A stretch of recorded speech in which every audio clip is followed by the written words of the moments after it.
Before talking about force, it helps to notice something odd. Almost everyone uses the word with confidence, and almost no one pauses to ask what it actually means in physics. Force sounds obvious. You push something, it moves. You stop pushing, it stops. That story feels complete and familiar. Because of that, force often becomes one of the first ideas people stop questioning. It turns into something you memorize formulas for instead of something you understand. That's where people start to get confused. Force is often introduced early, quickly, and with symbols that seem to explain more than they do. Arrows appear on diagrams, equations show up on the board, and before long, force feels like a technical word for effort, something strong things have and weak things lack. But physics means something far more specific by it. Consider something simple. You can push against a solid wall with all your strength, and nothing moves. No visible result at all. At the same time, an extremely small force acting on an object in deep space can slowly change its entire path across millions of kilometers. The difference isn't strength, it's how motion is allowed to change. That observation already points in the right direction. In physics, force is not defined by how hard something feels. It's defined by how motion responds. If an object speeds up, slows down, turns, or is held in place when it would otherwise move, force is involved. If none of those things happen, force may still be present, but balanced by something else. This leads to a statement that sounds wrong at first and then becomes unavoidable. Motion does not require force. Change in motion does. An object moving in a straight line at constant speed does not need anything acting on it to keep going. It only needs something acting on it to alter what it's already doing. This idea took a long time to accept, largely because everyday life hides it from us.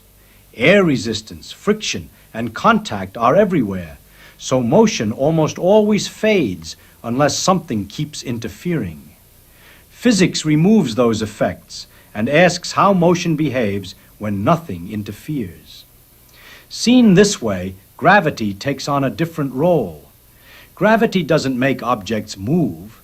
Objects already move. Gravity changes how they move. It bends paths, redirects motion, and holds systems together without supplying motion itself. The same is true for friction, tension, and pressure. They don't exist to create motion. They exist to limit, redirect, or prevent changes that would otherwise occur. Thinking about force this way removes much of the mystery. Force stops being an invisible push and becomes a description of how motion is restricted. As that understanding settles in, a more fundamental question naturally appears, one that goes beyond pushes and pulls and begins to explain why motion in the universe follows rules at all. From this point forward, force can be described with precision, without leaning on imagery or habit. In physics, force belongs to the description of motion as it unfolds in time. It appears only when motion does not remain the same. That connection is exact, measurable, and repeatable. At the most fundamental level used in physics, force corresponds to how momentum changes over time. Momentum combines two things: how much matter an object has and how it moves. When that combined quantity changes, force enters the description. When it does not change, motion continues exactly as it is. This definition matters because it strips force of intention. Force does not decide. It does not push with purpose. It does not aim. It simply expresses how interactions alter motion as time progresses. This also explains why force never belongs to a single object in isolation. There is no force sitting inside an object waiting to act. Force arises only through interaction. A hand and a box, Earth and the moon, a charged particle and an electric field. Without interaction, there is nothing to describe and no force to speak of. That idea removes a large amount of confusion. Objects do not carry force. They participate in interactions, and force describes how those interactions affect motion. Because force arises from interaction, it always depends on context. The same object can experience different forces depending on what it interacts with and how those interactions occur. A book resting on a table interacts with earth and with the table. Motion remains unchanged because those influences counter one another. The forces exist, yet momentum does not change. Force does not promise motion. It describes the tendency for motion to change unless something counters it. This leads directly to how multiple forces act at the same time. Motion responds to the total influence of all interactions present. An object does not choose which interaction to obey. It follows the combined result of all of them. That combined result determines how momentum evolves. This is why forces can be represented with arrows and added together. Each arrow represents how one interaction contributes to change in motion. Adding them produces the total effect. Nothing further intervenes. Motion follows that result. Gravity fits naturally into this description. Gravity does not exist to make objects fall by default. It alters how objects move when mass is present. A planet orbiting a star continues moving forward due to its existing motion. Gravity continually redirects that motion inward, changing direction without needing to change speed much. The orbit forms because direction changes continuously. Direction matters just as much as speed. A constant speed with changing direction counts as ongoing change in motion. That alone requires force. This explains why an object moving in a circle experiences force even when its speed remains constant. The same logic applies to tension in a rope. Tension does not exist to freeze objects in place. It redirects motion that would otherwise occur. Pressure in a fluid guides how motion spreads through contact. Friction alters motion by transferring it into many smaller motions among atoms, redistributing energy. Force never acts as an independent cause. It describes how interactions reshape motion from moment to moment. This view also explains why force and energy are closely related without being the same thing. When an interaction changes motion through distance, energy transfers. When motion changes direction, energy may shift form while totals remain accounted for. Force handles the local description of motion change. Energy tracks the global accounting. Both describe the same physical events from different perspectives. One focuses on evolution over time, the other focuses on conservation. Another important point follows from this. Because force depends on interaction, it always appears in pairs. When one object influences another, the interaction involves both.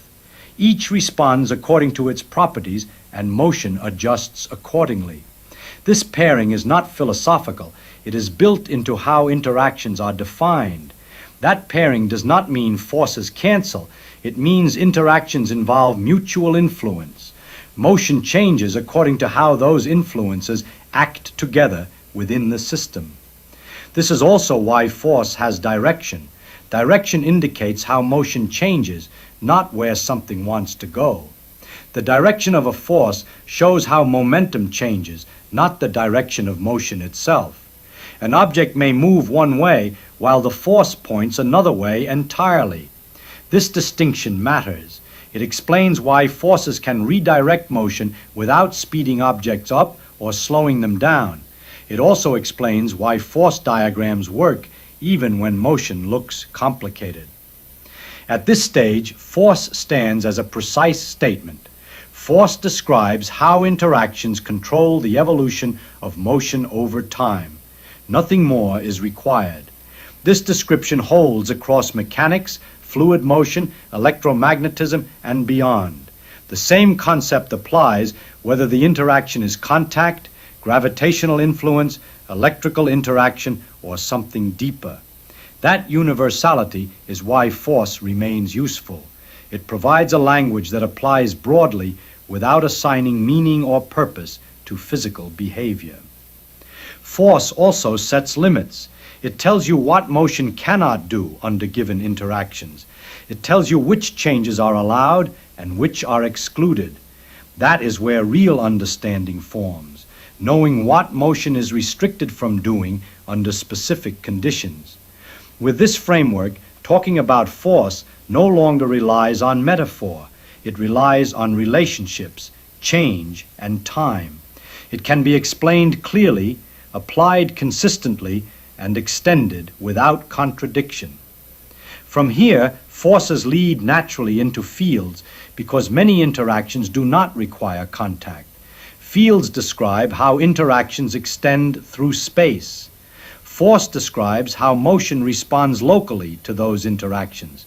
The two fit together without conflict, and from there, the rest of physics connects smoothly. Momentum explains motion, force explains change, energy accounts for what is possible, time orders the sequence. Nothing extra is needed. Motion follows rules because interactions leave no alternative. When force is understood as the way interactions govern how motion changes over time, its reach extends far beyond mechanics exercises or diagrams filled with arrows. It starts to shape how physical explanation itself works. One immediate consequence appears in how causes are treated. Force does not answer the question of why motion exists. Motion simply occurs. Objects move because motion is allowed. Force enters only when relationships between objects place limits on how that motion can evolve. In that sense, force does not generate motion, it restricts it. That reversal carries weight. Everyday language treats force as something active, something that makes things happen. Supervise assigns it a narrower role. Motion comes first. Force defines how motion responds when interactions are present. This ties force directly to momentum, energy, and time. Momentum measures motion itself. Force measures how that motion changes as time passes. Energy tracks what changes are permitted overall. Time orders the sequence. Each concept plays a distinct role, yet none stands alone. Together, they form a single framework rather than a list of separate ideas.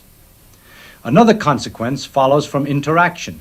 Because force arises only through interaction, it never belongs to an object by itself. It always depends on what else is included in the description. The same object may appear force-free in one situation and force-driven in another, depending entirely on which relationships are taken into account. That dependence does not weaken explanation, it strengthens it. Physics does not describe isolated things, it describes systems. Force belongs to the system, not to the object.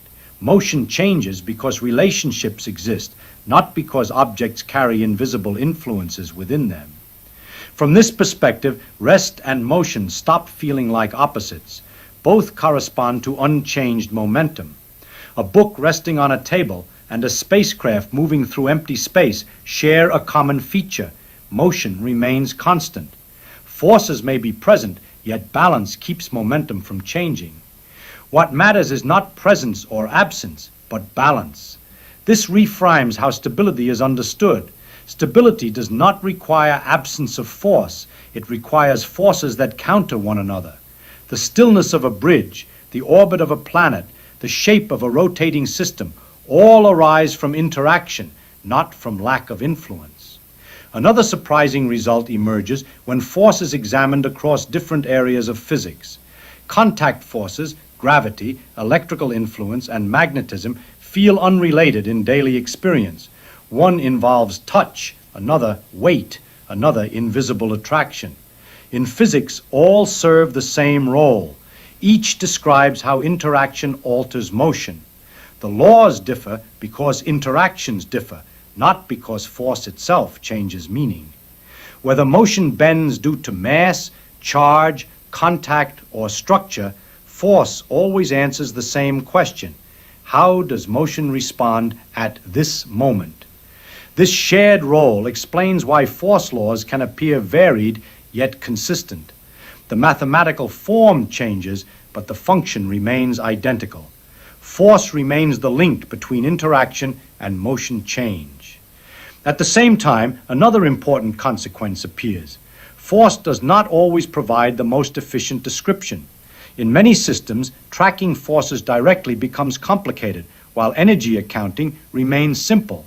Pendulums, roller coasters, orbital motion, each can be described through forces, yet energy often gives faster insight. That preference does not replace force, it assigns it a role. Force handles local evolution, energy handles global constraints. One explains how motion changes step by step, the other explains what motion may or may not do overall. Together they describe the same physical events from different angles. Force also plays a role in prediction. Knowing the interactions acting within a system allows motion to be projected forward in time. This predictive power made force central in classical physics. Given interactions and initial motion, later motion follows. Yet force does not guarantee simple outcomes. Initial conditions matter. The same interactions can lead to different results depending on starting position and motion. In complex systems, fluids, turbulence, many body systems, forces remain precise while outcomes vary widely. Rules remain exact, results remain sensitive. That sensitivity reveals something important about physical laws. They do not dictate outcomes, they restrict them. They narrow what motion may do without prescribing a single result. This leads naturally to meaning rather than mechanism. Physical laws act as boundaries. They do not instruct the universe how to behave, they tell it what it cannot do. Force laws belong to that category. Motion may unfold in many ways, but only certain changes remain allowed. This asks why understanding in physics often comes from limits. Knowing that momentum cannot change without interaction. Knowing that direction cannot alter without force. These are not observations drawn from habit. They are restrictions that hold universally. Force contributes directly to that style of understanding. It defines which changes are excluded under given interactions. That exclusion gives structure to explanation. Another consequence appears when force is connected to fields. Many interactions operate through space without contact. Fields describe how influence exists throughout space. Force describes how motion responds at a particular location. The two concepts complement each other without overlap. Nothing travels from one object to another to push or pull. The field describes a relationship embedded in space. Motion responds according to that relationship. Force names that response. Here, force acts as a bridge between structure and motion. Fields describe influence. Force describes response.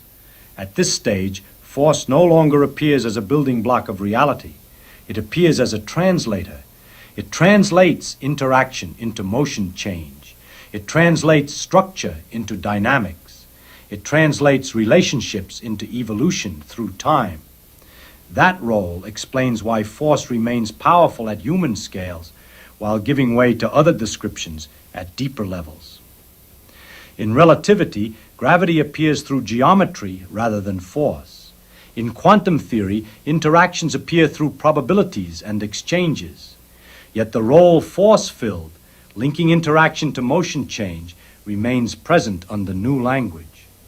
Force occupies a specific place in understanding. It may not describe the deepest layer of reality, yet it provides one of the most effective ways to connect motion, interaction, and time. What force ultimately tells us reaches beyond mechanics. It tells us that motion is not free to evolve arbitrarily. Relationships matter. Interaction shapes change. Motion unfolds within boundaries set by how things relate to one another.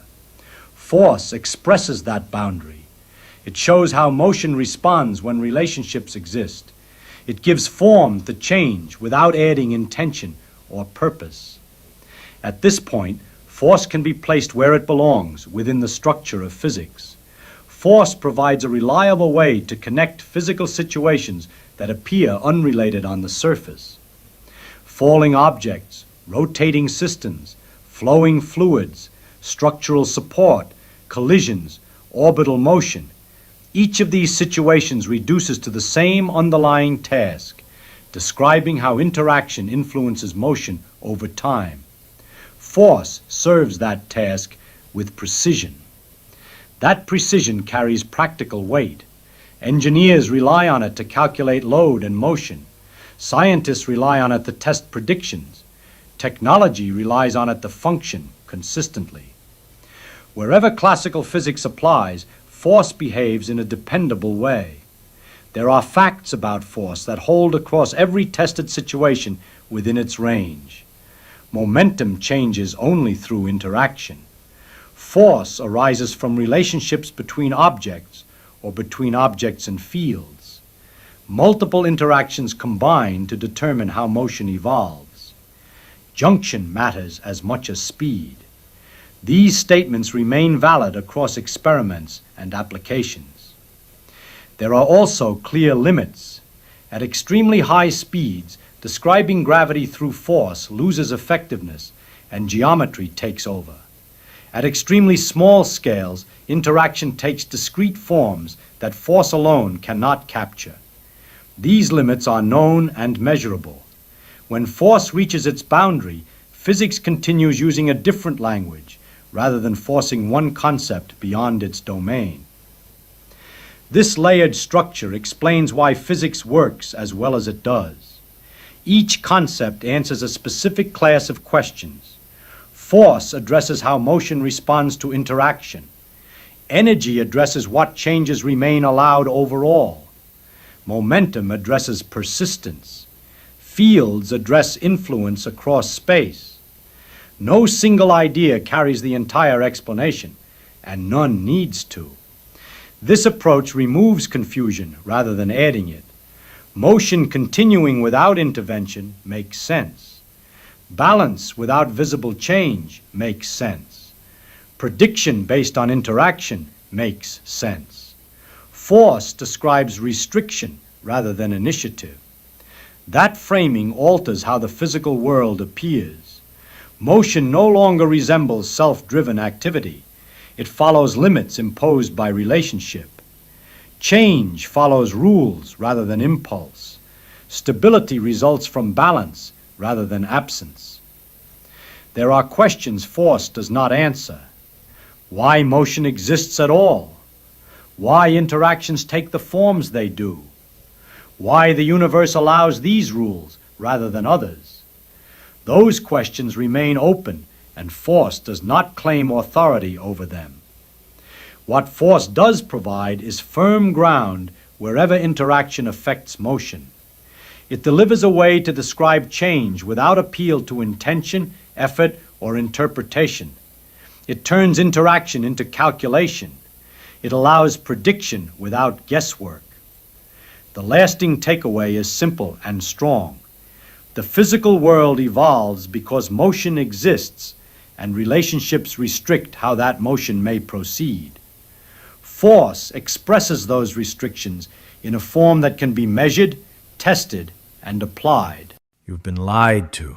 It's a harsh way to start a conversation, but we need to rip the Band-Aid off immediately. If you took a high school physics class, you probably think you understand how a prism works. You've seen the diagram. A beam of white light hits a triangle of glass, bends a little bit, and explodes into a rainbow. It's iconic. It's on album covers. It's elegant. And the explanation you were given for why it happens is absolute garbage. The standard story goes something like this. When light enters a medium like glass or water, it slows down.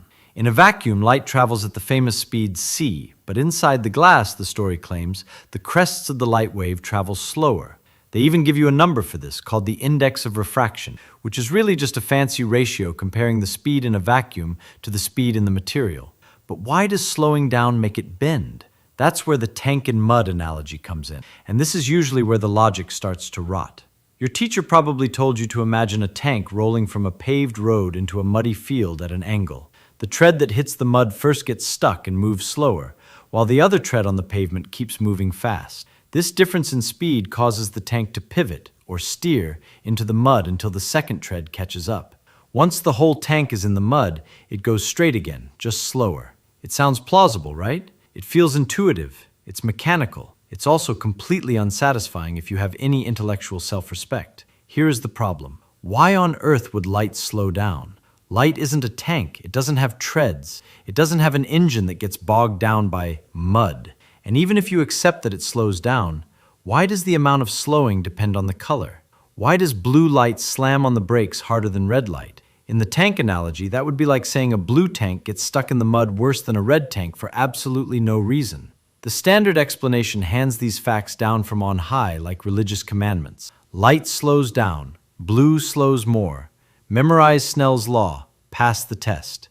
But if you have a high standard for explanation, you shouldn't accept because I said so. You want these facts to feel discovered, not dictated. So let's throw the tank in the trash where it belongs and look at what is actually happening. To do that, we have to shrink down. We need to look at the microscopic chaos occurring inside that glass. We need to talk about wiggling charges, electromagnetic fields, and the messy, beautiful reality of interference. First, let's clarify what light actually is. It is a wave in the electromagnetic field. It's a ripple. If you have a charged particle like an electron and you shake it, that wiggle sends out a ripple in the electric field, propagating outward. Now here's the critical thing that the slowing down people forget. That ripple travels at the speed of light, c, always. You need to stop thinking of c as the speed of light. That's a branding issue. Think of c as the speed of causality. It is the speed limit of the universe. It determines how fast an event here can influence an event there. If you shake an electron, the universe doesn't know about it instantly. The news of that shake travels at c. This speed is fundamental. It doesn't change just because the wave is passing through a window pane. So, if the ripples always travel at c, how can we possibly say light slows down in glass? Here is the secret. The light doesn't slow down. The wave appears to slow down because it is being corrupted. Imagine the glass not as a solid block, but as a series of thin layers of atoms. When a light wave, let's call it the source wave, hits a layer of glass, it doesn't just ghost right through it. The glass is made of charges, electrons. And when an electric field hits an electron, the electron doesn't just sit there. It moves. The incoming light grabs those charges and shakes them. Now, a shaking charge creates its own light. We just established that. A wiggling charge produces a propagating ripple in the electric field. So, as the source wave passes through the layer itself starts radiating its own new waves. We'll call these the secondary wave. So now, on the other side of that layer of atoms, you don't just have the original source wave. You have the source wave plus the secondary wave that was created by the shaking atoms. The electric field isn't two separate ghosts passing each other. It is the sum of these two things. The universe adds them together. This is where the magic trick happened. The secondary wave is not perfectly in sync with the source wave. It's slightly delayed. When you add a big wave, the source, and the tiny, slightly delayed wave, the secondary, the result is a new wave that looks almost identical to the original, but it is shifted back just a tiny bit. It's a phase kick. The interaction with the atoms kicks the phase of the wave backward. Now, imagine this happening over and over again. The light hits the first layer, kick. It hits the next layer, kick. The next, kick. Millions of times. A continuous barrage of phase kicks. If you look at the aggregate effect of all these tiny delays, the wave peaks seem to be arriving later than they should. The distance between the crests gets scrunched up. To an outside observer who doesn't know about the wiggling electrons and the secondary wave, it looks like the wave has simply slowed down. But it hasn't. The fundamental ripples are still moving at c. The slowing is an illusion caused by the interference of the original light with the light radiated by the glass itself. The index of refraction isn't the measure of sludge in the pipe. It's a measure of how violently the glass atoms are shouting back at the light passing through them. This might sound like a convenient story, but the math backs it up with terrifying precision. If you want to visualize this without a headache, think of vectors. You can represent the source wave as a rotating arrow, a vector. The length of the arrow is the amplitude, brightness, and the angle is the phase, where it is in the wiggle. Now we have the secondary wave from the glass atoms. It's a tiny arrow. The physics tells us something very specific about this tiny arrow. It is exactly 90 degrees behind the source wave. It's a quarter of a turn out of sync. When you add a long arrow and the tiny arrow that is pointing 90 degrees away from it, you get a result that is basically the same length as the original, but the angle has shifted slightly backward. That angle shift is the phase delay. That is the slowing. But wait, there's more. If this phase shift is what causes the slowing, and the slowing is what causes the bending, refraction, then we have finally found the root of the problem. To understand why a prism separates colors, we don't need to ask, why does blue slow down more? We need to ask, why does blue light cause a bigger phase shift than red light? Or, deeper still, why does blue light make the glass atoms generate a stronger secondary wave? This is the key. The index of refraction depends on the strength of that secondary wave. If the atoms wiggle a lot, they create a strong wave, a big phase shift, and the high refractive index, more bending. If they wiggle a little, they create a weak wave, a small phase shift, and the low refractive index, less bending. So the question, how does a prism work, actually boils down to how much does an electron wiggle when you hit it with different colors of light? To answer this, we have to stop thinking of atoms as hard billiard balls. We need to model them as something dynamic. We need to think of the electron as being attached to the atom on a spring. I don't mean a literal metal coil, obviously, but the force holding an electron to an atom behaves mathematically exactly like a spring. If you pull the electron away, the atom pulls it back. The further you pull, the harder it pulls back. That is a linear restoring force. It's Hooke's law. It's the same physics that governs a pogo stick or a bungee jump. When you leave this electron alone, if you were to flick it, it would wiggle at a very specific speed. This is its natural frequency, or resonant frequency. Just like a guitar string has a note it wants to play, or a child on a swing has a speed they want to swing at, every electron in the glass has a natural rhythm determined by the stiffness of its bond and its mass. This natural frequency is the fingerprint of the material. It depends on the spring constant, how tight the electron is held, and the mass, how heavy it is. Now, here is the setup for the grand finale. You have this electron on its spring, minding its own business. Then, here comes a light wave. The light wave is an oscillating electric field. It grabs the charged electron and pushes it up and down. But the light wave has its own frequency. Red light pushes up and down slowly, relatively speaking. Blue light pushes up and down quickly. So you have a battle of frequency. The electron wants to wiggle at its natural resonant frequency. The light is forcing it to wiggle at the light's frequency. Imagine pushing a child on a swing. The swing acts like a pendulum. It has a natural rhythm. If you push the child in time with that rhythm, they go high. That's resonance. But imagine if you tried to push the child at a frantic, chaotic speed that didn't match the swing at all. You are pushing while the swing is coming back. You are pulling while it's going away. It's a mess. The child, the electron, will still move, but they won't swing very high.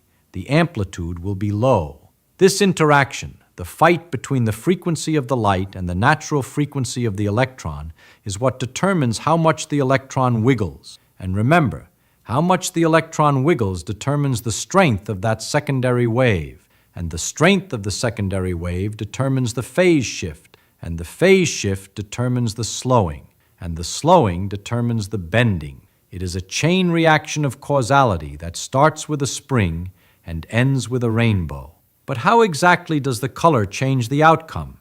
Why does the blue frequency win the wiggle contest compared to the red frequency? To understand that, we have to look at the math of the driven harmonic oscillator. It sounds scary, but it's actually just a fancy way of asking, what happens when you shake something that doesn't want to be shaken? Most people think that if you hit an electron with more energy, blue light, it should wiggle more. But that's not necessarily true. It all depends on where that color sits relative to the electron's sweet spot. When we model this, we find that the amplitude of the electron's wiggle is controlled by a specific term in the equation, the denominator. Specifically, the difference between the square of the natural frequency and the square of the light's frequency. This is the tuning of the universe. If the incoming light is very different from the natural frequency, the denominator gets huge and the wiggle gets tiny. If the incoming light is close to the natural frequency, the denominator gets small and the wiggle explodes. In most transparent materials like glass, the natural resonant frequency of the electrons is ultra high. It's in the ultraviolet range. This means visible light is basically too slow for the electrons. They are trying to vibrate super fast, and the visible light is lazily pushing them around. However, and here is the twist, blue light is higher frequency than red light. Blue light is closer to that ultraviolet resonant frequency than red light is. Because blue is closer to the sweet spot of the glass electrons, it drives them harder. It's like the child on the swing again. If the swing wants to go super fast, UV, and you push it very slowly, red, it barely moves. If you push it slightly faster, blue, it moves a little bit more because you are slightly closer to its rhythm. So, blue light causes the electrons to wiggle more violently than red light does. Because they wiggle more, they radiate a stronger secondary wave. Because the secondary wave is stronger, the phase shift is bigger. Because the phase shift is bigger, the slowing is more dramatic. And because the slowing is more dramatic, the blue light bends more. That is why the rainbow happened. Not because of a tank in mud, but because blue light is slightly better at bullying the electrons in the glass than red light is. This is the beauty of looking deeper. When you stop accepting the high school simplified version, you find connections you never knew existed. Who would have thought that the colors of a rainbow are directly determined by the mechanics of a driven spring? But this model creates a new problem. If light is just shaking electrons, and those electrons are re-radiating light, doesn't that take energy? Why is the glass transparent at all? Why doesn't the light just get absorbed and die? And what happens if you push the electron exactly at its resonant frequency? Does the glass explode? We've destroyed the tank, but now we have to rebuild the universe. And to do that, we need to talk about what happens when the math goes to infinity. If you thought this was weird, just wait until we talk about the imaginary numbers. We left off with a terrifying thought. If the blue light is closer to the electron's natural resonant frequency, it makes the electron wiggle harder. But what happens if you hit the resonant frequency exactly? If you tune your light to be perfectly in sync with that spring? According to the simplified equation we just built, the denominator becomes 0. And any math student knows that dividing by 0 is the universe's way of saying system crash. The equation predicts the amplitude of the wiggle would go to infinity. The electron would vibrate with infinite energy, presumably ripping a hole in space-time or at least shattering your window. Obviously, that doesn't happen. You don't see windows exploding just because a specific shade of UV light hit them. So, what did we miss? We missed reality. Our model of the electron on a spring was too perfect. It was frictionless. In the real world, you never get a free ride. When an electron wiggles, it is radiating energy 3.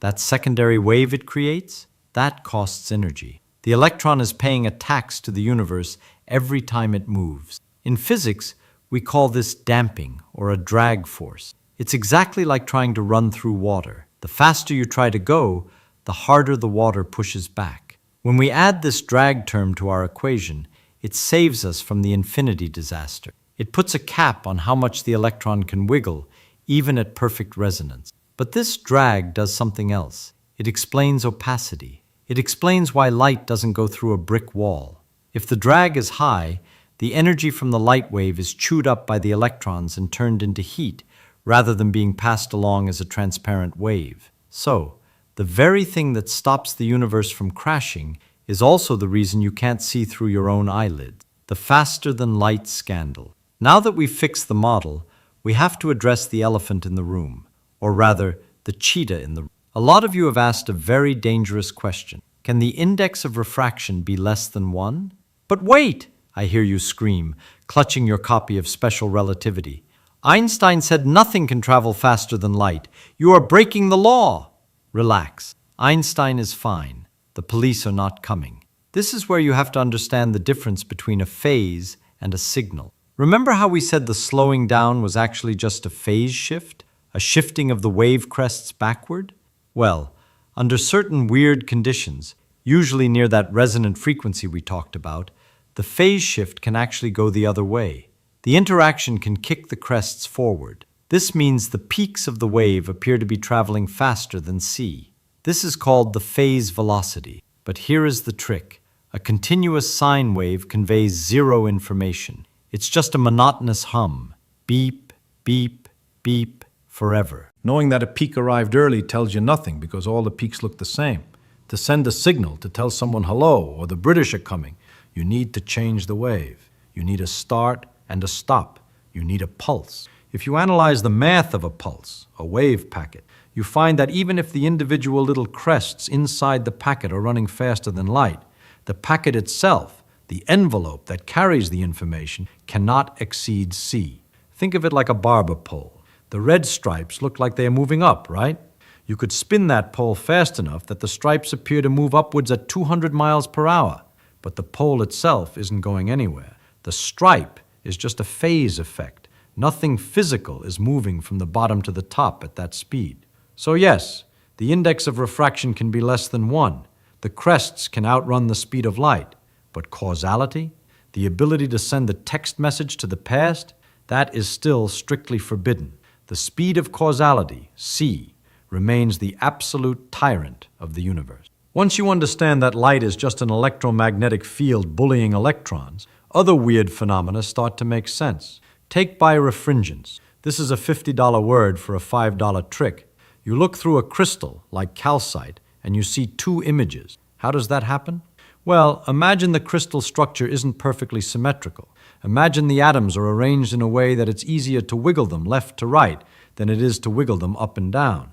If a light wave comes in oscillating left to right, it shakes the electrons easily. Big wiggle, strong secondary wave, big phase shift, high index of refraction. But if a light wave comes in oscillating up and down, the electrons are stiff, they resist, small wiggle, weak secondary wave, small phase shift, low index of refraction. So one polarization of light travels at one speed, index, and the other polarization travels at a different speed. They bend by different amounts. The single beam of light splits into two separate paths inside the crystal, and your eye sees two images. It's not magic. It's just that the springs in the crystal are stiffer in one direction than the other. So let's zoom out. We started with a prism, a simple triangle of glass. The standard explanation was lazy. Light slows down, don't ask why. But now look at what we have. We have a universe filled with fields. We have matter made of charged oscillators. We have a dance where the incoming light tries to drive these oscillators, and the oscillators fight back with their own radiated fields. This one mechanism, the driven harmonic oscillator, explains almost everything about optics. Reflection, that's the secondary wave radiating backward. Refraction, that's the secondary wave radiating forward and interfering with the source. Dispersion, rainbows, that's the frequency dependence of the oscillator's amplitude. Absorption, opacity, that's the drag force on the oscillator. Birefringence, that's the directionality of the spring constant. It is all the same thing. It is just electrons wiggling. When you look at a rainbow now, I don't want you to think of a tank steering into mud. I want you to think of trillions of tiny, invisible springs, all frantically vibrating, trying to keep up with the rhythm of the sun. I want you to visualize the frantic struggle of the blue light driving those springs harder than the red light, twisting the wavefront just enough to splash color across your wall. The standard explanation isn't wrong because it gives the wrong answer. It's wrong because it robs you of the beauty.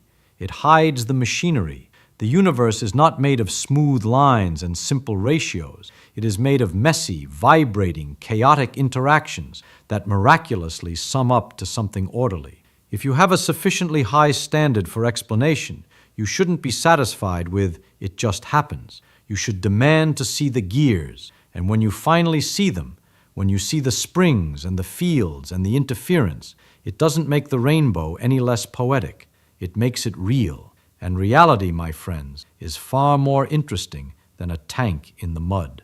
If you enjoyed having your brain taken apart and reassembled, let me know.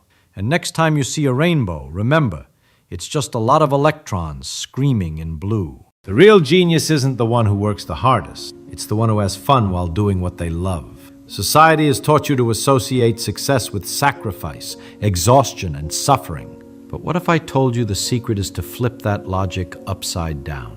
That the path to the top isn't a staircase of pain, but a river of curiosity. The real secret is something much simpler and at the same time much harder: doing what you love. I never understood why people treat work like a prison. They turn what could be a game into torture, and that's exactly where they lose. Human beings were made to discover, to create, to be amazed. That's when the mind works best. It's not about waking up early, it's about waking up awake. It's not about working hard, it's about working alive. When you truly love what you do, you don't need to convince yourself to keep going. No one needs to push you. You're moved from within by something that burns quietly, the pure desire to understand. Time passes and you don't even notice. You're not working. You're playing with the universe, tinkering with the gears of reality. And when that happens, success stops being the goal, it becomes the consequence. Most people try to force the mind with cheap motivation. But motivation is volatile. What you really need is enthusiasm. Enthusiasm is different. It's born from curiosity, from passion, from love for something. And when you find it, nothing feels heavy anymore. You become light, natural, fluid. Routine turns into pleasure, and every obstacle becomes an experiment. That's why people who love what they do never work another day in their lives, because work dissolves into the joy of creation. People live in a hurry. They want to arrive fast, achieve fast, prove fast. But the secret is actually in stopping, in breathing, in realizing that success isn't a destination, it's a way of walking. Life wasn't made to be conquered, it was made to be experienced. And the process is where everything happens. When you learn to love the process, anxiety disappears. You stop watching the clock. You stop comparing yourself. You stop chasing applause that never fills anything inside you. Because suddenly you realize happiness doesn't come after. It happens during. Joy is in the moment, in the movement, in doing for the simple pleasure of doing. And that's when success stops being a goal and becomes a natural result. Most people chase results because they're afraid to get lost. But true learning happens when you get lost on purpose. When you dive into the unknown with curiosity, not fear. When you laugh at your mistakes, allow yourself to fail, and play with chaos. Because it's in playing with chaos that discoveries are born. It's in the mess that the mind lights up. You want to know when success arrives? When you forget about it. When the joy of doing is so great that the outcome no longer matters. When the simple act of creating, studying, teaching, or understanding is already enough to feed your soul. The reward isn't at the end. It's found along the way. And that's why those who learn to love the process never work another day in their lives. So look at what you do. Don't ask, how much will this give me?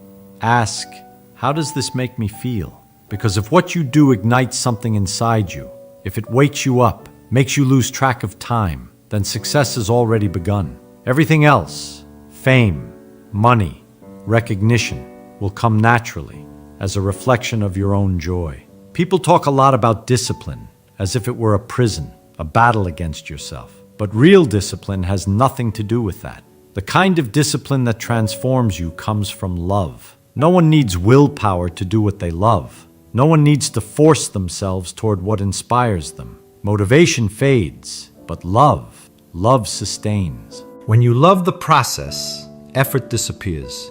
You wake up with energy, not because you have to, but because you want to dive deeper. Fatigue still exists, but it doesn't defeat you, because what you do has meaning. Love gives you direction, curiosity gives you energy, and discipline becomes natural. And when discipline becomes natural, success becomes inevitable. Stop fighting what you do. Start falling in love with it.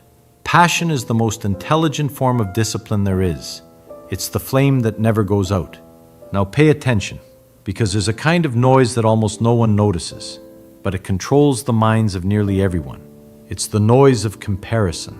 People spend their whole lives trying to prove something, and that's exactly why they never feel complete. They look sideways instead of inward. They want to be admired, not fulfilled. And that's the loudest noise of the modern mind. They want the car, but not for the freedom it brings. They want someone to look and say, wow. They want the expensive watch, but don't care about time. They want the big house, but spend the whole day away trying to pay for it. It's a race without a finish line, and the faster they run, the less sense it makes. The truth is, hardly anyone is really living. People are competing for attention, not for purpose. They're fighting to see who can fake it best. And the more they listen to the world's noise, the less they hear their own mind. They live to be seen, but forget to exist. And what's worse, they call that success. The problem is the noise is addictive. Tiny doses of approval keep you dependent. But in the silence you feel the emptiness. And that's why almost no one can stand it. Because silence shows who you are without the applause. And that terrifies people. But that's exactly where freedom begins. When you stop needing to be seen. When you realize that your peace is worth more than your image. So start ignoring the noise. Ignore the eyes of others. Ignore the market, the trends, the need to seem smart. All of that is distraction. The only sound that matters is the one that comes from your own conscience. When you're silent, doing what you love, the right way. Everything else is just echo, and no echo ever built a thought. The day you truly understand this, everything changes. You stop running. You stop trying to prove, to compete, to follow the current. Because you realize that real power lies in doing things for the right reason. And the right reason is never applause. It's the quiet satisfaction of knowing that you're in control of your own mind. Most people live as if there's an invisible audience judging their every move. But the truth is, no one's watching. Everyone's too busy trying to look good themselves. So why waste your life trying to please people who aren't even looking? The time you spend trying to impress others is the time you lose being impressed by life itself. Freedom begins the moment you decide to silence the world and listen to what truly matters. When your joy comes from what you do, not from what others say about it. When your focus returns to what's essential, to learn, to create, to discover, to understand. That's the point when work stops being work and becomes expression. When effort turns into curiosity, and success becomes nothing more than a natural consequence. It's simple. Stop chasing the next round of applause and start chasing the next idea. Stop running after approval and start running after understanding. Because when you do what you love, truly love, the world stops being a stage. It becomes a laboratory. And that's when you stop pretending to live and start experimenting with life itself. Ignore the noise. Don't try to be better than others. Try to be more real than you were yesterday. Because in the end, the ones who win aren't those who have the most or seem the most. It's the ones who live with purpose, who think for themselves, and who find meaning in the simple act of existing. That's the secret to never working another day in your life. To love what you do so deeply that the line between living and working disappears. Everything else is just noise, and noise teaches nothing. Before you go, I want you to comment something down below. What's been distracting you from what really matters? Write it honestly. That's what builds a community of free minds.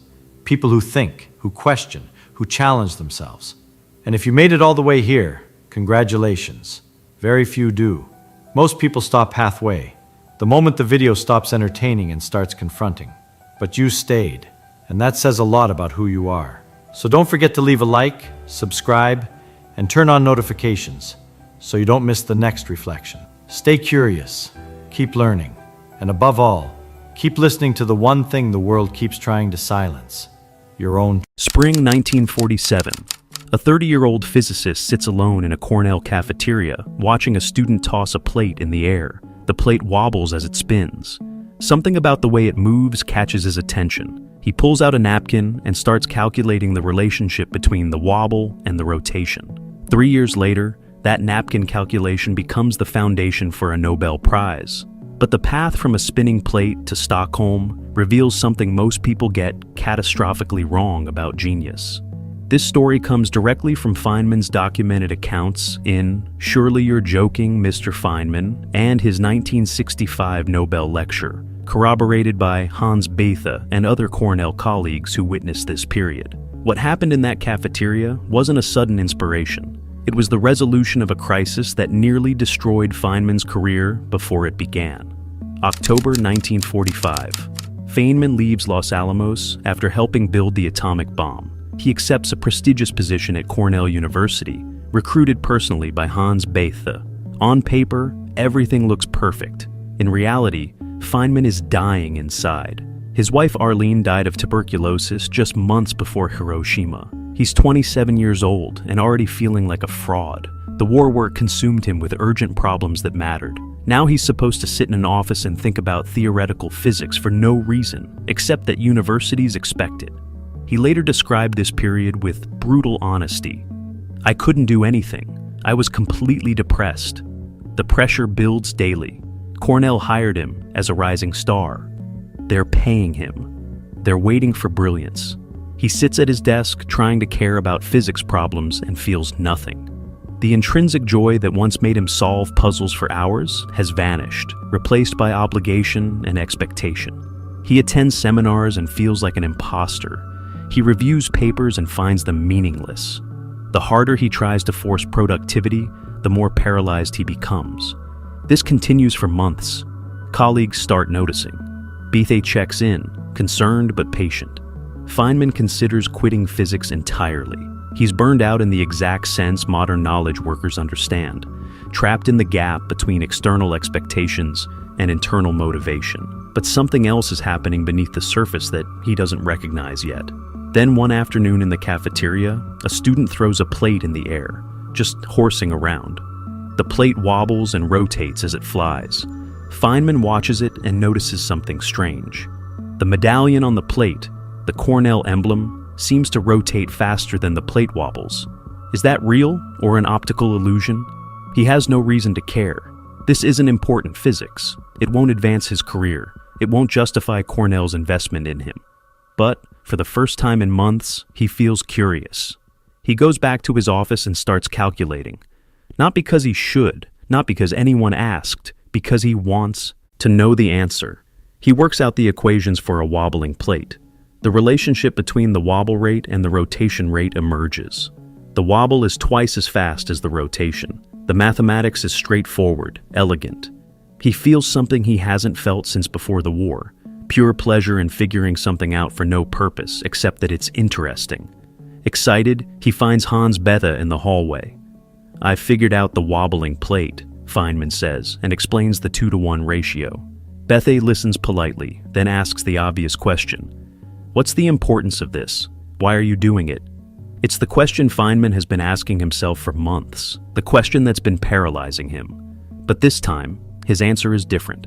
He tells Beth, "There's no importance whatsoever. I'm just doing it for the fun of it." Bethe shrugs and walks away. For anyone else, that response might have been crushing. Cornell didn't hire Feynman to play with cafeteria plates, but something shifts in that moment. Feynman makes a decision that will define his entire career. He later wrote, "I'm going to play with physics whenever I want to, without worrying about any importance whatsoever." The transformation isn't instant, but it's real. He starts following curiosity without justification. A problem strikes him as interesting, he works on it. A calculation seems fun, he does it. The spinning plate leads him to think about electron orbits. That's arbitrary, there's no logical connection, but the plate rotation reminds him of electron spin, so he starts playing with those equations. The electron work leads him back to old problems in quantum electrodynamics he had abandoned as too difficult. But now, he's not approaching them as important career-defining challenges. He's approaching them as puzzles. Over the following months, the playful calculations compound. The quantum electrodynamics problems that seemed impenetrable when he was trying to force solutions become tractable when he's exploring them for joy. He develops new mathematical techniques without worrying whether they're publishable. He follows tangents that don't make sense. And slowly, piece by piece, he reconstructs quantum theory in an entirely new way.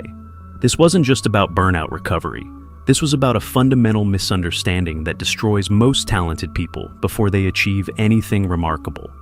The misunderstanding works like this. Society teaches us that important work feels like work. Significant achievements require discipline, sacrifice, forcing yourself through resistance. The path to excellence is paved with obligation.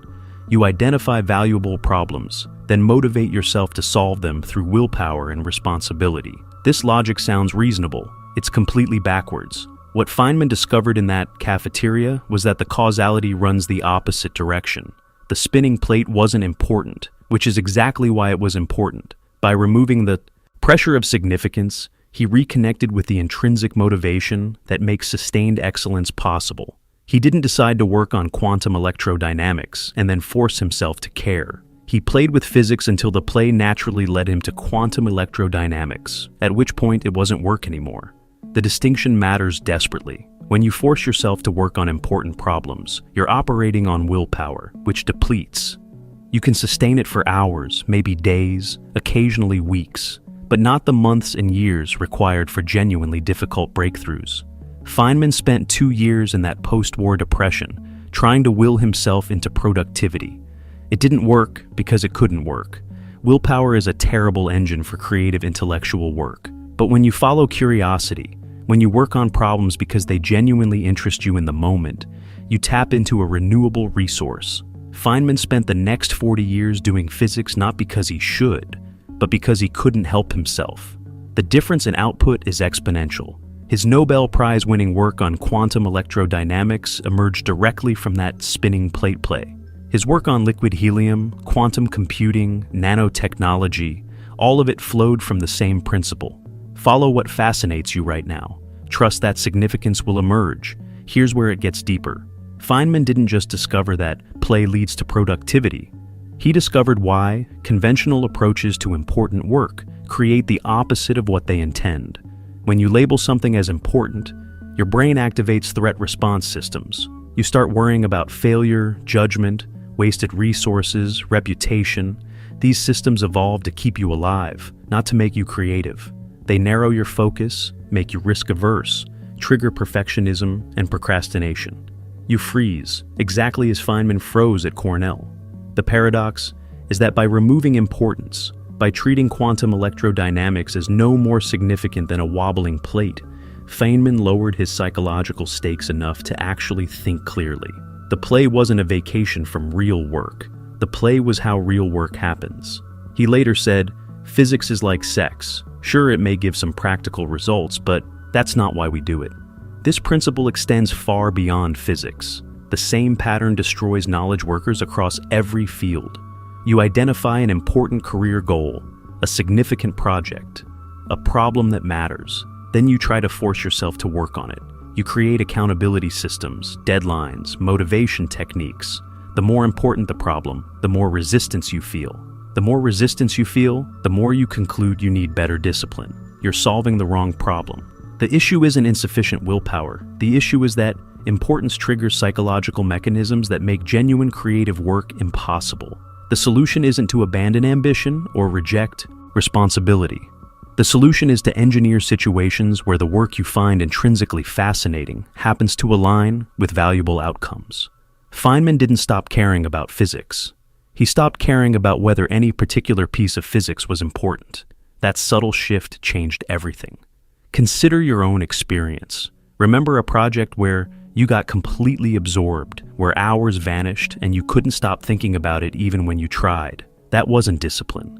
That was intrinsic motivation. Now, remember a project where you knew you should work on it, where it was important for your career or income or reputation, but you kept procrastinating and forcing yourself forward. Same person, same brain, opposite results. The difference wasn't the difficulty of the work. The difference was whether you cared about the work itself or about the consequences of the work. Most career advice tells you to identify valuable skills and force yourself to develop them. Feynman's spinning plate reveals why that fails. You can't sustain forced effort long enough to achieve expertise. Instead, you need to find the intersection between what fascinates you and what produces value, then trust yourself to stay there. That sounds risky, like giving up control. But the alternative, Trying to power through years of resistance on willpower alone is what actually fails. The modern knowledge economy makes this even more critical. Information work has no physical constraints forcing you to stay productive. No one watches you think. You can spend 8 hours at a desk accomplishing nothing, and no one knows until results don't materialize months later. In this environment, intrinsic motivation isn't optional. It's the only reliable engine. Companies that understand this stop trying to motivate employees through carrots and sticks, and instead design conditions where people encounter genuinely interesting problems. The best careers aren't built by identifying lucrative fields and forcing yourself to excel. They're built by following curiosity until you accidentally become one of the few people who deeply understand something valuable. Feynman's later career validates this completely. He never took another project because it seemed important. When Caltech recruited him, he negotiated unusual freedom to pursue whatever interested him. When NASA asked him to investigate the Challenger disaster, he agreed not because space policy mattered to his career, but because he was curious about the technical details. He investigated by himself, talked to engineers instead of administrators, ran his own experiments, and discovered the O-ring problem that NASA was hiding. Then he insisted on including his findings even when the commission tried to suppress them. None of that would have happened if he was optimizing for career importance. It happened because he was following curiosity. The spinning plate principle also explains why so many talented people plateau early. They achieve initial success through some combination of ability and effort, then conclude they should double down on whatever worked. They professionalize, they optimize for visible metrics, they take on responsibility and importance, and they stop playing. The play was the engine generating the success they're trying to scale. By removing it, they guarantee stagnation. You see this everywhere. Researchers who stop doing actual research to manage labs. Writers who stop exploring to build platforms. Entrepreneurs who stop building to manage. They're all trying to preserve success by abandoning the mechanism that created it. The counter-argument is that play seems irresponsible. You have bills, obligations, people depending on you. You can't just do whatever interests you. But notice what actually happened with Feynman. By following the spinning plate, he became far more valuable to Cornell, far more productive, far more respected than he would have been by forcing himself through obligation. The play produced more of what everyone wanted from him. That's generally true. The market values rare, deep expertise. Deep expertise comes from sustained engagement. Sustained engagement requires intrinsic motivation. Therefore, the play isn't opposed to market value. It's the path to it. What matters is distinguishing between pleasure-seeking and curiosity-following. Pleasure-seeking is checking social media, binging television, any activity designed to produce dopamine without effort. Curiosity-following is engaging with questions that genuinely perplex you, even when the engagement is difficult. Feynman's plate calculation required work. He had to derive equations, check mathematics, think carefully. But it was effortless in the sense that he wanted to do it. That's the distinction. Intrinsic motivation doesn't make things easy. It makes difficult things sustainable. The tragedy is that most people never discover their spinning plate. They spend entire careers trying to care about what they think they should care about, wondering why discipline and motivation techniques don't work. They never try the other path. Pay attention to what naturally captures their curiosity. Follow it obsessively without justification. Trust that value will emerge. The risk feels enormous. What if you follow curiosity and discover nothing valuable? But the alternative, forcing yourself through decades of resistance, has already failed. Feynman died in 1988. His last words reportedly were, "I'd hate to die twice. It's so boring." Even terminal cancer couldn't make him pretend significance where he felt none. That consistency, that lifelong commitment to only doing what genuinely interested him, produced some of the 20th century's most important physics.